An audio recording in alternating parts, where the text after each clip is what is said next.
Hundreds converged in New York recently to attend the Responsibility 2015, major three-day conference organized by the Armenian Revolutionary Federation Eastern U.S. Centennial Committee under the auspices of the Armenian Genocide Centennial Committee of America Eastern Region in Marriott Marquis Hotel in New York City.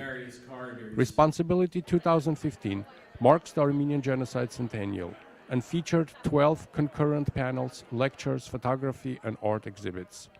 Bringing together policymakers, political leaders, artists, and celebrities known for their activism and humanitarian work, the conference highlighted the theme of responsibility to confront past injustices and to struggle towards preventing new ones. Many traveled from across the US, Canada, Europe, Egypt, Lebanon, and Australia to attend the conference.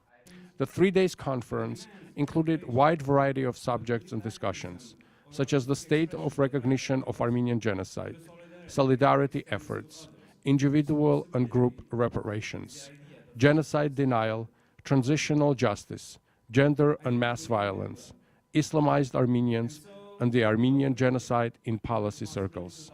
Kocharyan, chairman of the Armenian Revolutionary Federation Eastern Region Central Committee and co-chair of the Responsibility 2015 Organizing Committee, read the welcoming remarks for the opening panel titled 100 Years of Human Rights Violations. This followed the introduction by the Executive Director of Global Center for Responsibility to Protect, Dr. Simon Adams. The opening panel included presentation by Professor Hannibal Travis and jurist and UK human rights lawyer Jeffrey Robertson, who delivered the keynote speech. In his remark, Mr. Robertson called on Turkey to recognize the crime carried out against the Armenians under Ottoman rule as genocide. Here in America, Barrack Obama in 2008, as he was campaigning to be president, said, I quote, "The Armenian genocide is a widely documented fact supported by an overwhelming body of historical evidence. The facts are undeniable. Elect me as president and I will recognize the Armenian genocide." As you know, he reneged. He refers to it, he doesn't use the G word as president, he refers to it every 24th of April as Medjurgen, the Armenian word that means a great catastrophe to Armenians, but nothing to most Americans. He does say, somewhat elliptically, quote, "I've already said what my opinion is on what happened in 1915. It has not changed." So if you want his opinion on what happened, you have to Google his 2008 speech to find his opinion that it was genocide. It's a word he dares not utter for fear of reprisals from Turkey, closing the spy bases of the airfields currently being used by NATO.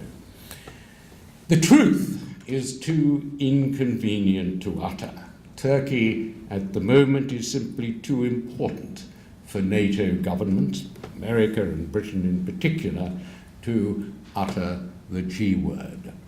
Genocide deniers and genocide equivocators, the American government and the British government and the Australian government, will say on April the 24th this year that what happened on April the 24th and afterwards in 1915 was a tragedy. It was not a tragedy. It was a crime, the worst crime of all, the crime of genocide. Thank you so much for this fascinating lecture.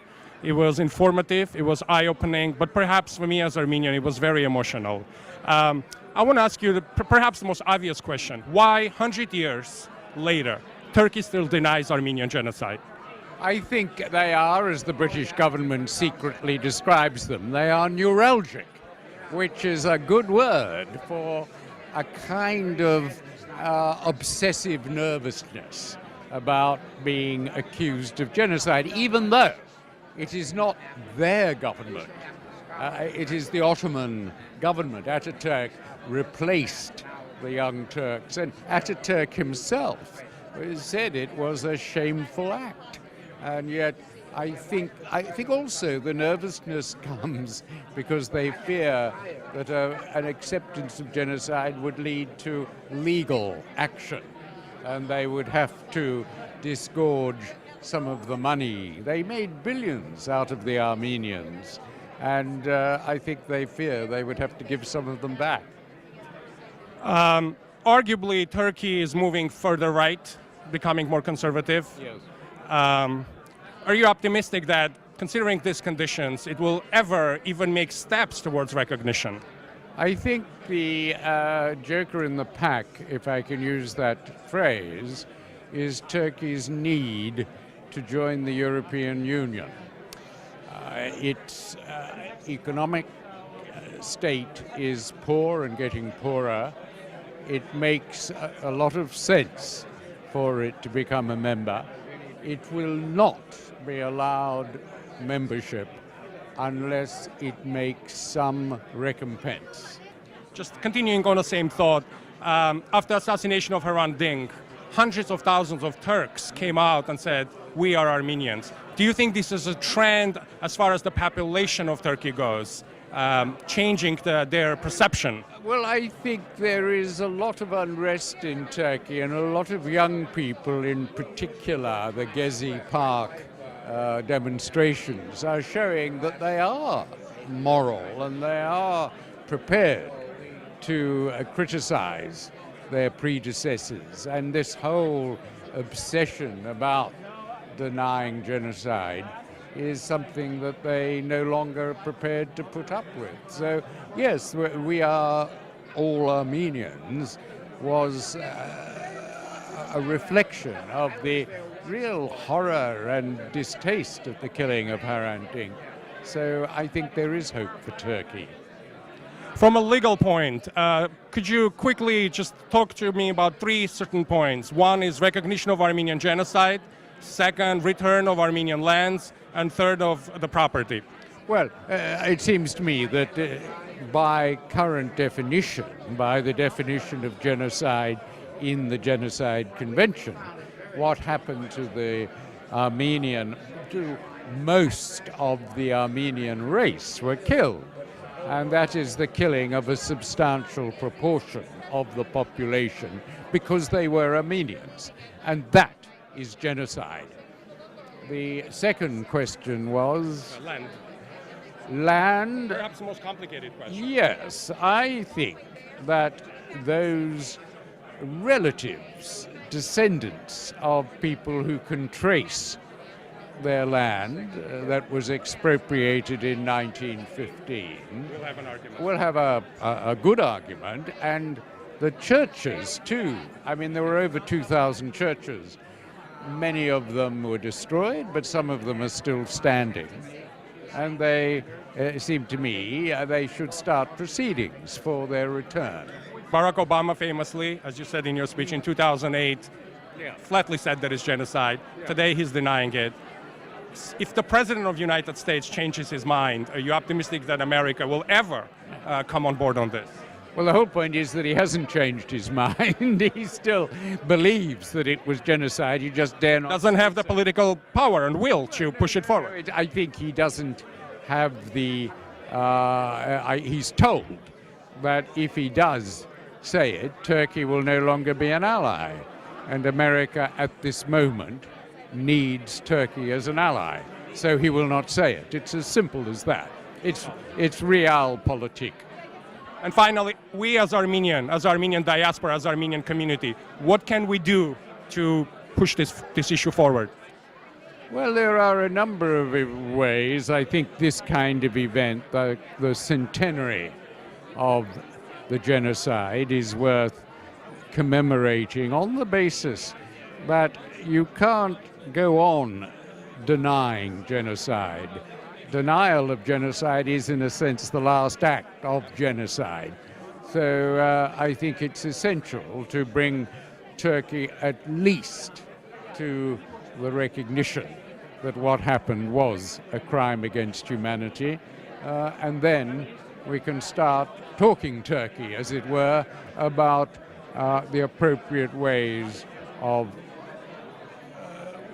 having a form of reparation, because although there were 6 million, 10 million killed in the First World War, 95% of them were killed in war legally.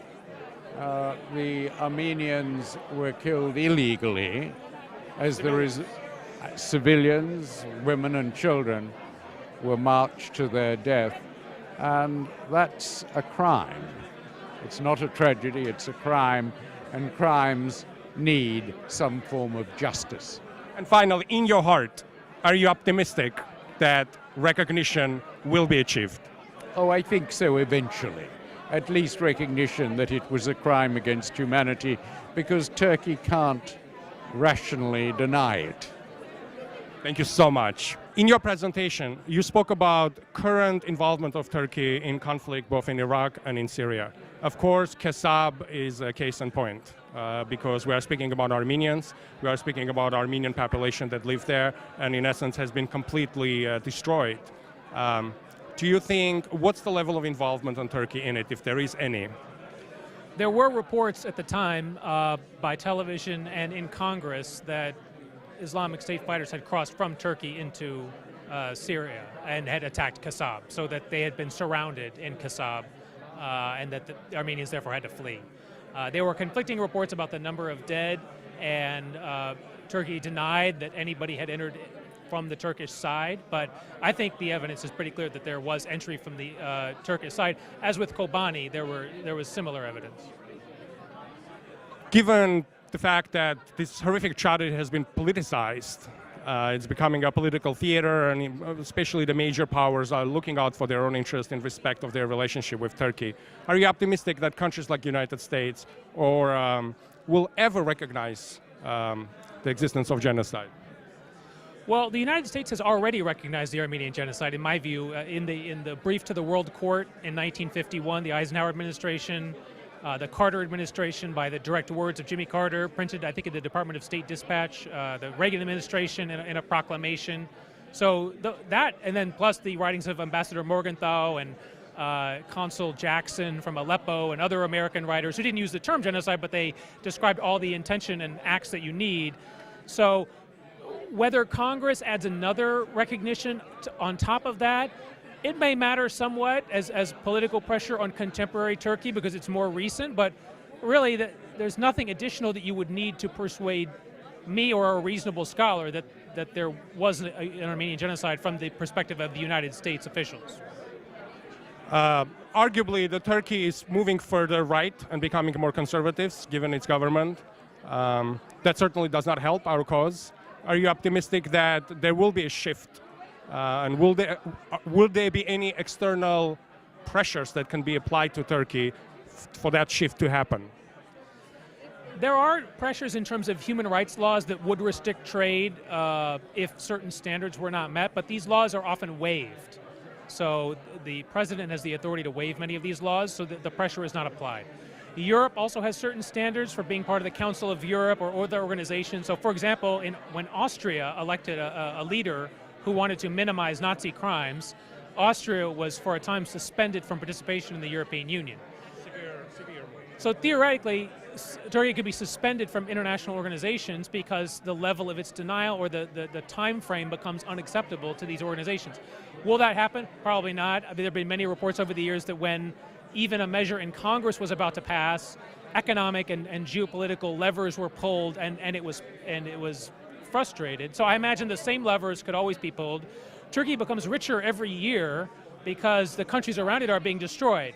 Armenia is very poor. They don't have access to world trade like other nations. Iraq is largely in ruins. or many of its cities at least. Syria is largely in ruins, so a lot of trade has to go through Turkey. And therefore commercial ties with the East, through the critical straits, have to go through Turkey, and nations and blocks of nations are hesitant, therefore, to exercise human rights pressure on the government. Is there any slimmer of hope or optimism, in your view, in terms of this issue? There is some liberalization inside Turkey with respect to the Kurds using their language, Kurdish politicians becoming mayor of city, recognizing the Armenian genocide at a city level, at a municipality level, a place like Diyarbakir. It's been known to happen. So some scholars are hopeful about these developments. I think that they will be overcome in the long run by radicalization of the local population seeping over international borders. We've already seen reports of people feeling threatened or being threatened inside Turkey for being opposed to Islamic State activity. So while there have been liberalization from the federal level, there's also been radicalization or a deterioration in other local areas. So I'm not entirely optimistic about it. Next morning featured numerous speakers in two simultaneously happening conferences. In a conference one, titled Armenian Genocide Scholarship, speakers included historian Professor Richard Hovhannisyan, Professor Roger W. Smith, Professor of History David Gaunt, the author Raymond Kevorkian, with discussant co-chair of the Responsibility 2015 Organizing Committee, Khachik Muradian. Conference 2, titled Building Solidarity, featured Executive Director of Human Rights Watch in Middle East and North Africa, Sarah Lee Whitson, novelist and activist Nancy Kocharyan, investigative journalist David Barsamian, with discussant researcher Elise Semerjian. Same day afternoon, Conference 1, titled Armenian Genocide in Policy Circles, included politics editor at NPR and Politico, Charlie Mahtesian, the executive director of Armenian National Committee of America, Aram Hamparian, teacher of international relations and political science, Bilgin Hayata, and Ryan De Souza, with discussant Mark Chenyan. Simultaneously, the Conference 2, titled Genocide Education, featured speakers Sarah Cohen, an educational consultant, Professor of Holocaust History at Clark University, Deborah Dwork, and Director of Education at the Soha Foundation, Corey Street, with discussant President of Southern Connecticut State University, Mary Papazian. Later in the same day, Luncheon brought together a stellar lineup of authors, all of whom had newly published books that were released or scheduled to be released in conjunction with the Centennial of Armenian Genocide. Following one another, the authors that included Matthew Karanian, Scott Tufangjian, Eileen Ohanessian, Dana Woolrath, Nancy Krikorian, Chris Bohjalian, Marian McCurdy, Eric Pogosyan, Laurie Merchant, Guilayume Perrier, Richard Hovhannisyan, and Jeffrey Robertson made brief remarks and spoke about their work. After the luncheon, panel titled Attitudes in Turkey continued with participation of journalists from France, Guilayume Perrier, postdoctoral fellow at the University of Michigan, Ruken Sengal, and Melissa Bilal, with discussant researcher Nurhan Besidian. The parallel conference, titled Individual and Group Reparations, featured speaker PhD candidate in the Department of History at Clark University, Yumit Kurt, Canada Research Chair in the Law of Human Rights McGill, Frederick Megret, activist and publisher Harut Sosunyan, with attorney David Balabanyan as discussant.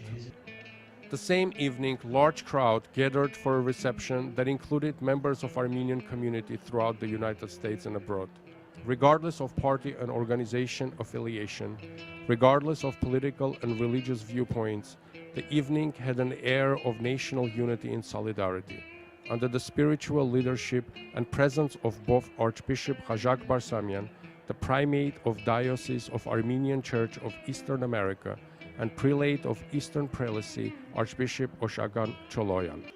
The evening featured brief comments by several speakers, including Chairman of Centennial Committee of Eastern Region, Khoren Bandazian, Near East Foundation Chairman, Shant Martirosyan. The musical program included violinist Nune Melikian, singer Husher, and Armenian folk group. The third and final day of Responsibility 2015 started with morning presentation titled Gender and Genocide by Assistant Professor of Holocaust and Genocide Study Elisa von Joden-Forge, as well as Andrea Smith, Sandra McEvoy, Henry Therold, with discussant Kim Hekimian. The second conference, titled Denial 2.0, included Executive Director of the Institute on the Holocaust and Genocide in Jerusalem, Israel Charny, Mark Mamikonian, with discussant Tigran Kaligian. The same day afternoon conference was titled Transitional Justice, Reparations and the Future of Victim Groups, and featured speakers including Associate Director at the University of the West Indies, Jermaine McAlpin, Professor in Philosophy, Jenna Thompson, Matthew Fletcher, Henry Therild, with discussant Kate Nahapetian, while Elise Mergen, George Arian, and Edwin Minassian speaking concurrently in Conference 2 titled Islamized Armenians. This important and major 3-day conference concluded with a closing panel titled Art and Expression, during which renowned Armenian artists working in different disciplines, in an intimate and warm setting, spoke about their work and how it has been influenced by tragic events of Armenian genocide. The speakers included Oscar winner, screenwriter and playwright Alexander Dinelaris, photojournalist Scout Tufankjian, novelist Chris Pohjalian, actor and author Eric Bogosian, and writer, artist, and anthropologist Dana Wolta. Thank you very much for this beautiful presentation. My question to you, as you embarked on discovering who really Solomon Tehlirian was, and you realize that there's a lot more to this story than this somewhat romanticized story of a young student who murdered Taylat Pasha. How did he change for you as a person, and how did he change his place in history for you as well? Solomon Tehlirian is an amazing individual because as I learned more and more about him, I understood that he was attempting to take the full weight of this tragedy into his soul, and he felt that the only way he could live, that he could move on with his life, was by killing Talat. This was something that he had in his mind before he was even recruited by Operation Nemesis, and it became existential for him. It became something he needed to do. He is a very unusual historical personage. Unlike other members of Operation Nemesis, some of whom were genuine revolutionaries, he needed to do this act, and then after he did it, he sort of became very quiet as a person and remained so until the end of his days. This is not a man who went on to continue to be violent or continued to be like a fiery spokesman for the revolution or any of those things. He had something he needed to do, and he did it, and it took care of him. You said that you would like the book to be a Trojan horse. Of course, the book is not released yet, but for the people, for non-Armenians who have read it, do you think you succeeded in drawing them in with this incredible story and then introducing them to this huge tragedy that we're all facing? Absolutely. I think it went further than that. I feel very much that the people who have read the book who are not Armenian are learning not only about the genocide, but the history of the Armenians, which is significant, because I bring that into the book as well. It's important for people to understand our history as Christians, our history as great medieval people and ancient people. All these things are important, and also something that doesn't get mentioned very often, as very important constituents to the Ottoman Empire. The Armenians, without the Armenians, there wouldn't have been an Ottoman Empire as we know it. And so all of that becomes news to non-Armenians, and I hope also Armenians reading the book will learn more about their own culture. So. Thank you so much. It seems like it was only yesterday when you and I were having conversation about your play, and here we are today, and I'm congratulating you on actually winning an Oscar for Birdman, a film I saw. As a creative person, it's impossible to walk away with it without being transformed, because we all feel that pain and that frustration over a creative person. Yeah. But we are here for a different reason. We are here because we're approaching 100 years of Armenian genocide. In your presentation, you spoke about your background and you, as you like to say, it's United Nations. You have so many backgrounds. And yet, here you are, here on your own will, advocating for our cause, speaking with the same passion about being Armenian. What is it that connects you? What is it that drives you? Well, it's the same thing that drove my play Red Dog Howls. My grandmother, Rose, was Armenian, and she raised me as a child. I didn't have my parents when I was a child, so she raised me when I was a small child, and that imprinted in me my sense of what it was to be Armenian. And I feel strongly about it as much as it's part of my roots, as much or more than any other part of me. So I feel strongly about being here, and I'm proud to be here. How does that sense of identity, of identifying yourself with an Armenian nation, affect your work today? I think that when you look at the sense of strength of community, of emotion, of how passionate that side of my family, that side that my grandmother is, when those things are thrust on you younger, when you're talking about Birdman or Red Dog Howls or anything else that you write about big passionate issues, it certainly helps to have that in your roots. I tease my wife a little bit, who's English, because she's so calm. I'm not calm. And when you're writing, that's right. We're hot-blooded people, and when you're writing it, that helps more than, at least in the kind of writing I do. So I think that sense of passion that my Armenian heritage brings to me is reflected in anything I write. What do you work on now? What should we expect from you next? Oh boy. Okay. Well, in the team from Birdman, Alejandro, myself, and my partners are making a television show called The 1% on the Stars Network, a 1-hour drama with Hilary Swank, Ed Harris, Ed Helms. I'm working on a new film with Guillermo del Toro, Pan's Labyrinth and Hellboy. I'm working on a Broadway musical with Gloria Estefan that comes to this very building, the Marriott Marquis, on October 5th. So I have a film, and my film Year of the Monarchs is being produced. So some film, some television, and a Broadway musical. Busy as always. Busy as always. Thank you so much. Thank you. In your remarks, you said something that's stayed with me, and I want you to elaborate a little bit on it. You said that you found your voice as a novelist long time ago. But with the Sandcastle Girls, you found your soul, you found your heart. What do you mean by that? Writers talk with an agonizing amount of hubris about finding our voice, what our books sound like, what our short stories sound like. And I found my voice back in the Mesozoic era in my early 30s with a novel called Water Witches. It was the first time I really understood how to move people around a page and what my books sounded like. But it was between Water Witches and the Sandcastle Girls, a period of 17 years, that I found my heart. The Sandcastle Girls is a book that when I finished writing it, I experienced a postpartum sadness that dwarfed anything I had ever written. End of journey. End of journey, yes, end of journey. And what that meant at the end of the journey is that I was no longer spending time in my library every day with Hatun, with Navart, with Karine, with Armin, with Elizabeth.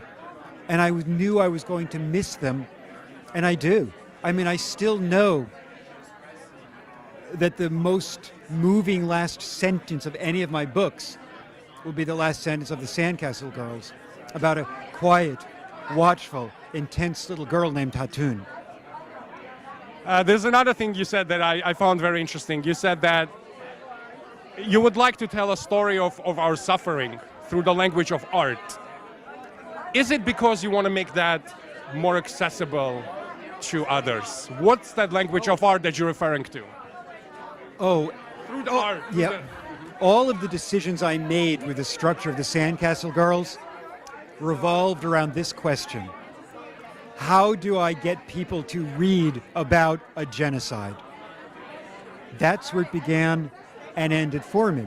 Right down to the title. The book is called The Sandcastle Girls, not 1.5 million dead in the desert. The lovers include an American girl from Mount Holyoke, so that she's identifiable in Indianapolis and Miami, Florida, and Houston, Texas. That's what I meant. I was trying to make the Armenian genocide comprehensible to people who could not find Aleppo, Dikranagert, Adana on a map. Well, you clearly succeeded, because judging by the cover of your book and all the languages that it's been translated to, it is indeed something that a lot of people can relate to. Thank you so much for being here, and wonderful to see you again. Thank you.